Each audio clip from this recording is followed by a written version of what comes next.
Do people cringe when they see the word flatbread on a menu?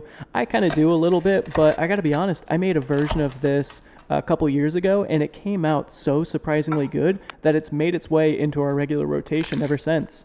So today what I'm going to be making is a flatbread with a refried bean base, some chicken, some veggies, and something I'm calling chicken skin pepperoni. We'll get back to that later. This one definitely ended up being a lot of work, but mostly because I decided to make everything from scratch and I really threw basically every idea I had at this. So feel free to sub in store-bought ingredients wherever you want or to just use a subset of what I'm doing here.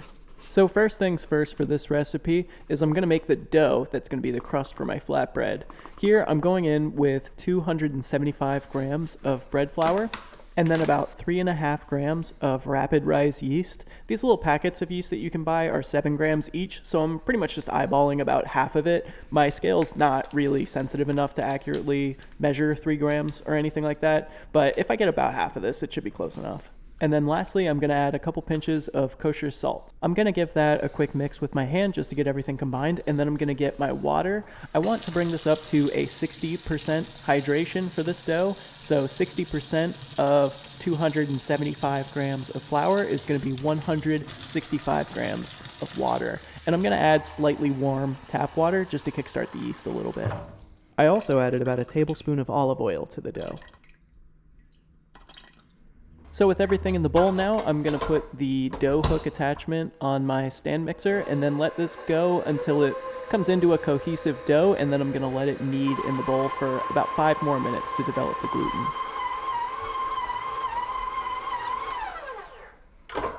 Once I can tug on the dough a little bit like this and it doesn't rip, then I know it's good to go. So I'm going to take this out and put it into a lightly oiled bowl with just a little bit of olive oil in it, just so things don't dry out too much. And then I'm going to let this proof on the counter for a couple hours while I get all my other components ready. So the next thing I'm going to prep are my refried beans. This is about 8 ounces of dried black beans that I had just soaked overnight. So I'm just going to drain those and then throw them into this pot that I have here. And then I'm going to grab a few extra aromatics that I'm going to throw in with the beans, the first of which is going to be a few cloves of garlic that I'm just going to crush and then peel. And then I'll go in with a couple pinches of cumin seeds and then about a tablespoon of Mexican oregano that I'm going to crush between my palms as I put in the pot. So with everything in the pot now, I'm just going to put in enough water to cover everything by about 1/2 inch. And then I'm going to put this over high heat on the stove until it comes up to a simmer, and then I'll back it down to low to let the beans cook. Next up, I'm going to make some pickled relish with some chilies and onions. I'm using Manzano chilies for this today. Manzano chilies are kind of like a small, spicy orange bell pepper. They're really good. They're really fruity, really sweet, but they're not super readily available. So if you can't find them, feel free to sub in any chili that you want here. In fact, my original idea was to use red jalapenos, but when I got to the store this day, the Manzanos happened to look a lot better than the red jalapenos, so I went with these instead. So I'm going to pull the seeds and ribs out of these chilies, and then to really turn it into a relish, I want to get them into a fairly fine dice, about 1/4 inch or so. If you do happen to find Manzano peppers for this, fair warning, they are pretty spicy, so either wear gloves for this step if you're really concerned about it, or just be wary of where you end up putting your hands afterwards. So with those 2 peppers taken care of, I have a medium onion here that I'm going to get into about the same size dice. And I'm going for about a 50-50 mix of peppers to onions, but if anything, I'd want to skew a little bit more towards the onions just so it doesn't get too spicy. So maybe 60-40. So now to that mixture, I'm going to add a couple good pinches of kosher salt, and then I'm going to juice in a couple limes. I'm also going to add about an equal part of just plain distilled white vinegar, and then I'm going to top the whole thing off with water. So in total, my pickling liquid is about 25% lime juice, 25% vinegar, and then about 50% water. So now I'm just going to give that a quick stir to combine and to make sure the salt is dissolved, and then that's going to go in the fridge for later. Next, I'm going to prep my chicken, and this is where things are going to start to get a little bit unorthodox. So I got bone-in, skin-on chicken thighs here. I'm going to use 3 of them, and I'm going to peel the skin off of them and then place them onto this wire rack over this baking sheet. Once I have those evenly laid out and as flat as possible, I'm going to sprinkle them with a little bit of salt, and then I'm going to put them in the fridge for a couple hours to dry out a little bit. I'm not trying to completely desiccate these. I'm not trying to make chicken skin jerky or anything like that, but the little bit of drying that will occur from the salt and the time in the fridge, just maybe a few hours, it'll help it get even crispier later when we fry it up. For now, I'm going to cook my chicken. I've got my cast iron pan preheating over medium-high heat with just a touch of olive oil in it. And as for the chicken itself, I'm just going to season it with salt and pepper. There's going to be more to come later, so for now, I'm going to keep it really simple. Once these thighs reach an internal temperature of at least 150 degrees, I'm going to take them out of the pan and set them aside so that they can cool down to a temperature at which I can comfortably handle them.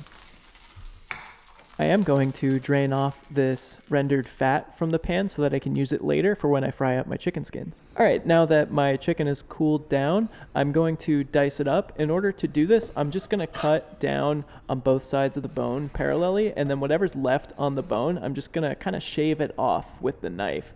It's a pretty rough and rustic way to do this, but I'm going to be dicing this up pretty small anyway, so it'll be fine. I'm going to cut this chicken up into about 1/2-inch pieces. So that all goes into the same pan from earlier that I have not washed yet. That's important. And I'm going to deglaze with just a touch of chicken broth. Once I have everything scraped up off the bottom of the pan, I'm going to add some hot sauce. I'm using this El Yucateco stuff, but you can use whatever hot sauce you like. And once all that reduces down into a pretty thick sauce, almost until it's dry, but not quite, I'm going to add a little squirt of agave syrup to really turn this into a glaze. That looks like the right consistency to me there, so I'm going to pack this up and save it for later. My beans have been simmering for about an hour, and they're fully softened now, so I'm going to start working on those. The first ingredient I'm going to deal with for my refried beans is going to be some lard. I'm putting about 2 to maybe 3 tablespoons of lard into my cast iron pan. And then I'm going to dice up an onion. This is a really small onion that I have here, so I'm going to use the whole thing. But if it were a normal sized onion, I would probably just use half. I'm going to get this into about a 1/4-inch dice. I don't really want huge chunks of onions in my refried beans or anything like that, so I want to get these fairly small, but I'm also not going to go crazy trying to get it into the finest dice possible. Those onions are going to go into my lard, and then I'm going to give those about 5 minutes to sweat out and soften. Alright, once my onions have become translucent and have started to take on just a tiny bit of color, I'm going to add my beans to the pan. I'm going to give the beans a rough smash, and then once they look good, right about there, I'm going to start adding some of my bean cooking liquid. I find it easier to do this initial smashing before I add any liquid, just to keep things from sloshing around too much. And now I'm just going to continue on like this, periodically smashing up the beans and adding more liquid until the beans are fully broken down and that the desired viscosity is achieved. At this point, I'm basically going to treat this like I would a risotto. I don't know exactly how much liquid I'm going to need to add to this, so I'm just going to add a little bit at a time, stir it in, let it reduce until I get to the proper consistency. In the end, I think I ended up adding about 2 to 3 cups worth of the cooking liquid, and that looks good to me there. It's a little bit on the looser side, but that's good because 1, it's going to tighten up as it cools, and 2, since this is going to be the base of the flatbread, kind of playing the role of a sauce, I kind of want it on the looser side a little bit. So now it's time to start putting my flatbread together. I'm going to start by putting a good amount of olive oil into the sheet tray, probably about a 1/4 cup. And then I'm going to sprinkle some kosher salt into that. The olive oil will prevent the dough from sticking to the pan and will also help the bottom fry up and go really crispy. And then if you think about it, the bottom of the crust is going to be the first thing that hits your tongue when you take a bite. So the added salt is going to make the bottom crust really craveable in a potato chip type of way. So in order to shape this dough, I'm just going to stretch it and kind of smush it into a vaguely rectangular shape. And then at a certain point, the gluten's going to be too tense in it to where it just kind of snaps back on me. So at that point, I'm just going to stop and let it sit for about 10 minutes or so and then come back to it to stretch it some more. While I wait, I'm going to make a little spice blend for my chicken skins. For this blend, I'm going to make it basically 1 part smoked paprika and then 1 part other stuff. So I've got about 1 teaspoon of smoked paprika and then another teaspoon combined of garlic powder, cayenne pepper, and black pepper. I'm not adding any salt to this mix because I salted the skins earlier, so I don't need it now. Speaking of which, I'm going to get those frying now. So first I'm going to put that rendered chicken fat from earlier into the pan, and I'm going to get that heating over medium-low heat. I don't want the pan to get too hot for this because I find that chicken skin tends to taste burnt really quickly if it gets too dark, so better to err on the side of low and slow for this one. When I lay the skins in the pan, you can see here that they shrink up pretty immediately, kind of like how bacon would. So I'm going to use a spatula and kind of press them down from time to time to try and keep them as flat as possible and to ensure even contact with the pan. After a couple more rounds of stretching and smushing, I've gotten my dough out into a pretty good shape. So the last thing I'm going to do here is I'm going to dock it with a fork so that it doesn't puff up like a balloon in the oven and it stays fairly flat. So that's going to go into the center of an oven, preheated to as hot as it will go. In my case, that's 550 Fahrenheit. If it's 500 for you, you can use that. And I'm going to let that go until the dough is basically cooked all the way through and the bottom starts to develop a little bit of color. Turning my attention back to the chicken skins now, I'm going to flip these pretty frequently to try and ensure even browning and rendering of the fat in there. And I'm going to let them go until basically all of the fat is rendered out of them and they're crispy throughout. My crust is fully cooked through now, so I'm going to go ahead and take that out. It's okay if it's still on the pale side because it's going to go back in with toppings later. I can tell I'm getting close on the chicken skins here because at the beginning they were really floppy and now they're much more rigid. They're not quite crispy yet, so I'm going to let them keep going a while, but they're getting close. For now, I'm going to start topping my flatbread. So the first layer is going to be my refried beans from earlier. I'm going to say about 1.5 cups of beans or so. I'm not really going with exact measurements here or anything, kind of just enough to get even coverage in a thin layer.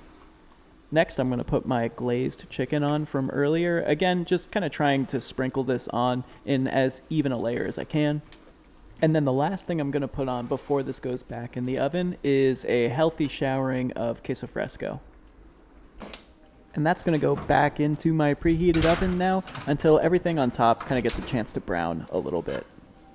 My chicken skins are also looking ready to go now, so I'm going to take those out and put them on a plate, and now I'm going to sprinkle them with that spice mix from earlier. I didn't do this while they were cooking because if I put this in the pan, it would pretty much all just burn. Remember, the purpose of these was to somewhat simulate a cured meat product, so it's okay to have a heavy hand with the seasoning here. Alright, the toppings on my flatbread have browned nicely now, so I'm going to take that out. And I'm going to slide this out onto my cutting board and get it ready for the rest of my toppings. The first thing that's going to go on is that pepper and onion relish from earlier. I'm just going to scoop this out with a small strainer so that I don't drench the whole thing in pickling liquid. Next, I'm going to drizzle the whole thing with crema. It's got a pretty pronounced fermenty, cheesy kind of thing going on, so paired with the milky freshness of the queso fresco, it's going to make a good combo. Next up is my chicken skin pepperonis. I'm just going to crumble and tear this into small pieces and then sprinkle it on evenly. And then I'm going to do a whole bunch of cilantro that I roughly chopped. Lastly, I'm going to finish it with a drizzle of some really nice olive oil. And that's it. I like to slice this into 8 big pieces. You can really hear how crispy the bottom is there. And man, that is a really good bite of food. I really kind of threw the kitchen sink at this one, kind of threw together every idea that I had for this. but they all work really well together. It's really rich and fatty, but those pickled peppers and onions cut through it really well. The herbal pop of the cilantro on top, and the playfulness of those chicken skin pepperonis. They provide great little bursts of smoky savoriness to each and every bite. Texturally, this thing is equal parts gooey and crunchy crispy, which makes it really satisfying to eat. So I hope you give some or all of these ideas a try soon. Let me know in the comments how it goes. Thanks.